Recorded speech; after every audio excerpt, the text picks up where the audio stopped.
Skont l-Aġenzija Internazzjonali Transparency International, Malta niżlet 10 postijiet fil-lista tal-Corruption Perception Index.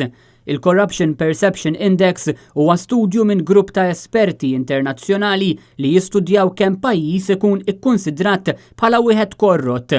Aktar kemm pajjiż ikun l-isfel fil-lista, aktar ikun meqjus bħala pajjiż korrott.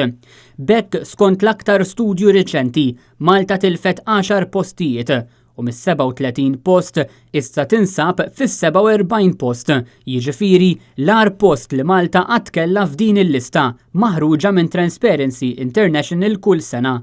Malta ilha tiġi studjata f'dan l-istħarriġ mill-2004 iżda dan hu l-agħar riżultat li pajjiżna qatt kiseb.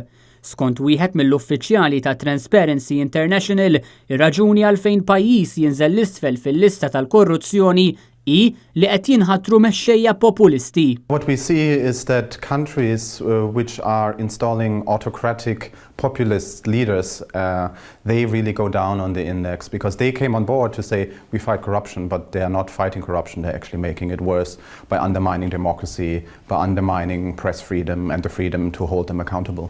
L-istudju ta' Transparency International iħares lejn is-sena 2016, jiġifieri is-sena li fiha il-Gvern Laburista ta' Joseph Muscat inqabad fl-iskandlu tal-Panama, fejn il-Ministru Konrad Mizzi u Chief of Staff tal-Prim Ministru Keith Schembri inqabdu li fetħu kumpaniji segreti fil-Panama biex fihom jitfgħu miljun fis-sena.